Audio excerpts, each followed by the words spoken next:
Hello, welcome to this video. My name's Kyle, I'm the Southport Mazda delivery coordinator. In this short little video, I'm going to be taking you through a few of the features and functions of your brand new Mazda. Let's get right into it.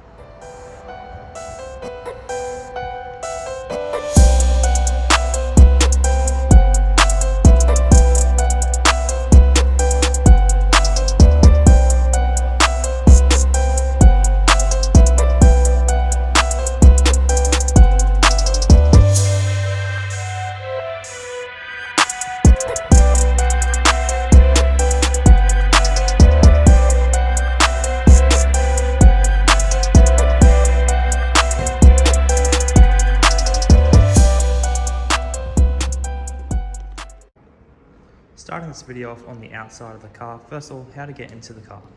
You do have your Mazda key fob here, and on the side you've got your lock, unlock, and if you have the GT or Azami models, you do have an extra button here to open up your tailgate.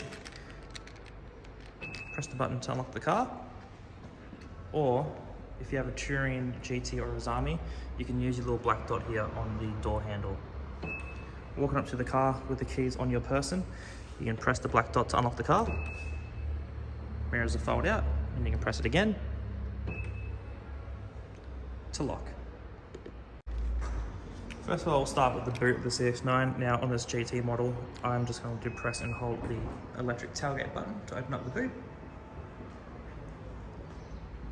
And you can see inside here, I've already got one seat up and one seat down. Those little handles just there next to the tether points, pull those all the way down to release the seat so you can fold it nice and flat. Over on the right hand side, you have a shopping bag hook and a 12-volt socket. Over on the left, adjusted the single shopping bag hook there. In the third row of the GT and Azami models, if I lean in just a little bit here, you can see there is a USB point on the left and also a USB point on the right, so your third row passengers can still charge their devices.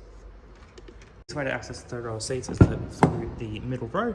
Now, if you have a Touring, GT or an Azami model, you do have these buttons here for your assistive movement for your seats, or you can simply just use the handle just there to get into the third row as well. But if you press and hold this button, let go of it when it beeps, that will release the seats. So all you have to do, slide them forward and waltz on in. It is just worth mentioning as well, you can also open and close the boot with the key fob here, and to close the boot you've got this little button up here just on the tailgate. You can press this button, car will close the tailgate automatically for you if you have your GT or Azami models. Otherwise you just pull it down yourself. Now inside the middle row of seats here, you have your center armrest with your cup holders. Underneath the cup holders you do have a little storage area with 2 USB points built into it for charging. And in the CX-9s do also have your own third zone climate control.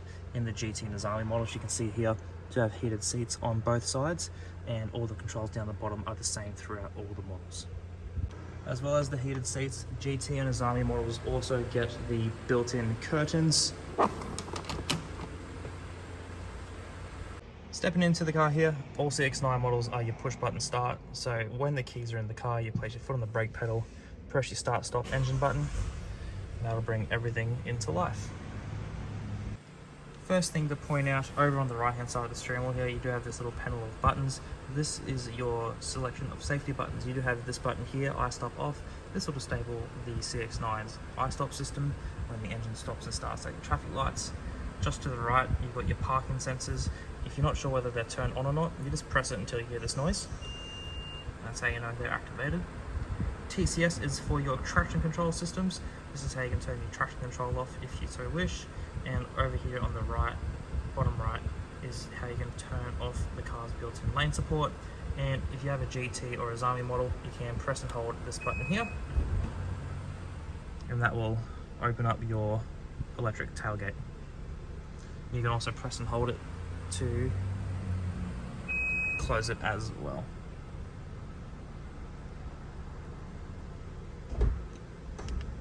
Moving up into your gauge cluster here, in the GT models and below, you do get your solo little info screen just here to cycle between different menus. On the steering wheel, you do have this info button just here. You can press that to cycle between your different menus.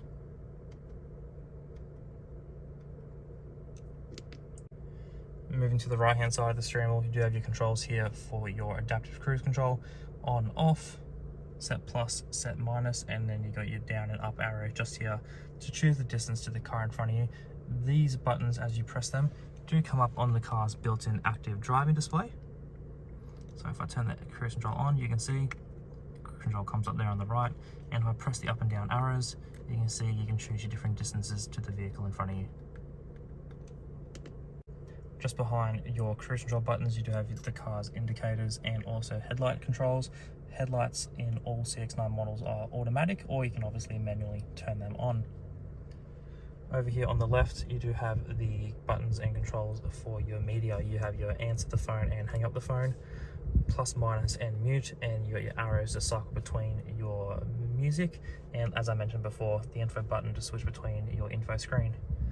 Just behind the buttons on the left, you do have the windshield wipers. Windshield wipers in all the CX-9s are automatic, and you have the manual controlled rear wiper as well. Moving from the steering wheel, real quickly just down to the climate controls. In your GT models, you do have your buttons on the top left and top right just there for your heated steering wheel. If you do have the top of the range Azami, you will get the buttons down below here for your ventilated seats. Otherwise, all CX-9 aircon units do look the same. You do have your dual zone climate control, so passenger and driver can have their separate temperatures, or you can hit sync to synchronize both sides. And one exclusive button for the CX-9s, just to point out, there's this button for the rear. You can disable the rear aircon if you wish from the front and turn it back on. Moving from your air conditioner just to your commander dial here and the handbrake. Now with the commander dial, to use the commander dial, you just rotate it left and right, and that'll go between your different menus on your main entertainment screen. When you wish to select something, you just press it. That brings open your menu.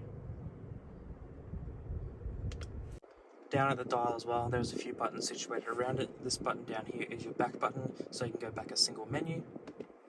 You do have this button here, which will take you to your navigation screen. Button down in the middle is your home button, similar to your phone. This will take you back to your home screen. And then the button on the top left is your music button. This will open up the car's entertainment menu. And your little tiny dial down here is your volume controller. Similar to controls to the steering wheel, so it's all just personal preference to which one you want to use. First menu to showcase is up the top here is your information menu. Selecting this with the dial will bring it open. You got your two menus here. You do have your fuel efficiency monitor, which is how you can come through and monitor the car's fuel economy. And the next menu is the vehicle status monitor, where you can look at your servicing schedules and your general maintenance settings. The car will also tell you if there's any warning messages from the cluster on this menu as well. Saves you having to read the owner's manual. Next menu is the entertainment button. So I'm just going to press the music button that I showed off earlier. Brings open your music menu here. Now, all the Mazdas from Southport Mazda, we do preload the radio stations in for you, and all you have to do is use your menu. So you can see on the left hand side of the screen here, it says press for menu. So I'm just going to go ahead and press the dial. It brings open your menu, as we can see here. A couple options here. Source list. This is how you can switch between your radio, AM, digital radio, and your Bluetooth for your Spotify or Apple Music. And another one to note here is your station list. You can press the station list and it brings open all the available stations the car has. If you also want to change the station list as well, instead of having to come into the menu, when you're on the main entertainment screen, you can simply just rotate the controller and that will bring open the menu as well. Next menu to show off is the communication menu. Communication is how you can connect to your Bluetooth device and go through your contacts to make your phone calls. To connect up your phone for the first time, you just simply select communication. When there is no Bluetooth device connected, the car will ask you to connect a device. You just simply hit connect and continue, and your device will come up onto the screen here. All you need to do is go into your device's settings and into your Bluetooth menu, and it will pop up accordingly. To activate your Apple CarPlay or Android Auto, you just plug your device's phone cord into one of the USB points down here, and using the dial, just select always enable. You'll then get a prompt on your selected device. Just press allow, and then Apple CarPlay will load up automatically. To get across to Apple CarPlay, you just toggle the joystick to the right, and that'll bring open your Apple CarPlay with all of your apps.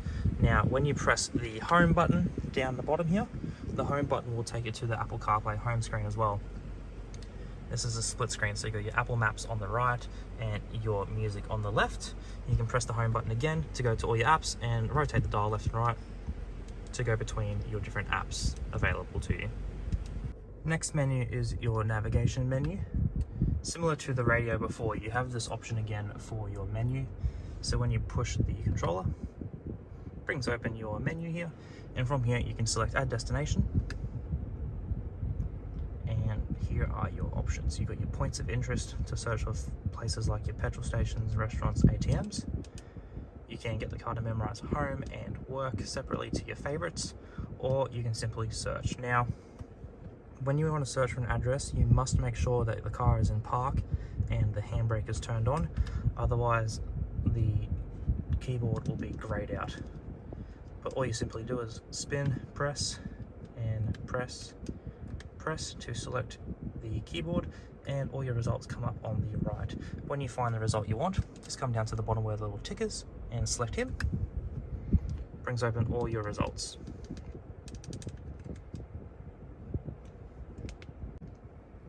To search for places such as your addresses, just next to the A down the bottom here, you've got 1, 2, 3. This is how you can switch from the keyboard to your house numbers, and this is how you can go through and choose the addresses. Then you can hit the spacebar just there, and then you can just type it in your street. As you type out your street, results will come up on the right again. If you see the results you like, just go down and hit the tick again, and then you can select your result. Last menu down here is the settings. The settings is how you can come through and alter how your car behaves. For example, this first menu here, in-vehicle displays. When you select this is how you can change the brightness of all your clusters, but also how you can adjust your active driving display on the windshield. To adjust it, just go into the menu, and here are your options. You can select height, and when you select height, rotating the dial will move the display up and down. As long as you can see all 4 corners of the grid just there, that's how you know you can see everything that it has to show you. Next options down here, you've got your sound settings to adjust your speakers. If you have the GT or Azami models, you do get access to the Bose sound system, which means you can adjust things a little bit more in depth, like how intense the subwoofer is rather than just the bass and treble. You've then got your safety settings, is how you can configure all your safety and driver assistance features like your blind spot monitoring, lane support systems. You can adjust all the sensitivity of everything. Next up, you've got your vehicle settings, which is your vehicle convenience features, such as your door locks, auto rain wipers, and your auto headlights.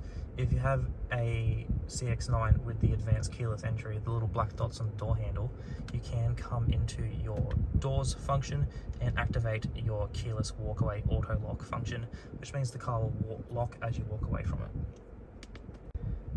Second to last menu here, connectivity settings. This is how you can configure all your Bluetooth devices and your connections. You can add devices and delete devices out of the car through this menu. And the last option down here is your system settings. You can configure your language, time, and other general settings. Your Mazda dealership should set this up for you automatically, so you don't have to do it yourself. Here at Southport Mazda, we do, so you shouldn't really ever have to come into this menu. 2 more things to showcase. First up being the reversing camera.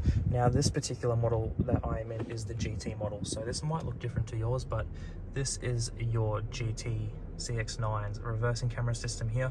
You can see on the left is your front and reverse parking sensors, and just on the right is the actual reverse camera itself. If you have a sport and touring model with the MZD Connect rather than the Mazda Connect system, the screen will be a little bit smaller and a different camera. And if you have the Azami, of course, you will know you will have the 360-degree parking cameras, where the left-hand side is your bird's eye view mode and the right is your default camera systems here. Now, if I turn the handbrake off, foot on the brake, push the controller down, as I reverse up against the wall here, you will see that the parking sensors will begin to beep at us. general rule of thumb, you never want to go past the red line here, because that's how much room you need to leave to open your boot without hitting something. Coming back to the handbrake, to use it, as I just mentioned, you have to have your foot on the brake pedal, push it down to disable the handbrake, and you can lift it up to turn it back on. The button just below here, auto hold, will stop the car from rolling forwards or backwards when it's activated, which means you don't have to have your feet on the brake pedals, just accelerate and the car will release itself. Momentarily jumping into another CX-9. This one's the Touring with the MZD Connect. Now the Sport and the Tourings come with the screen, and this is just a few of the menus just to show you here. So come into the home screen just with the controller, same as the one in the first bit of the video. You've got the main menu here, same options as the other screen: applications, entertainment, communication, navigation, and your settings, just they look a little bit different. Now you've got your entertainment option here. When you select this, brings open the entertainment menu. That entertainment function there, this is how you can cycle between your FM, AM, and your digital radio and your Bluetooth. And the next button on the list is your station list. This is how you can cycle between the built-in radio stations in the car. The other options down here, as you hover over the buttons, you can tell that they all tell you what the button is before you select it. And then there are your options for your entertainment menu, just there. Pairing up the phone is exactly the same as well. When you select communication, the no phone connected screen comes up, just hit connect. In this case, you'll just have to hit add new device, go into your device, settings, Bluetooth menu, and select Mazda from the screen. And that is the main menus of the MZD Connect screen. They're your two main menus just there. Navigation operates exactly the same as the first screen. So there you have it. That's a video on the features and functions of your brand new Mazda. Congratulations again. Please make sure to leave a like and a comment down below of what you found useful in the video. Also, just let us know how you're going with your brand new car. Let us know what you love about it. My name is Kyle. Congratulations again from all of us here at Southport Mazda. Welcome to the Southport Mazda family.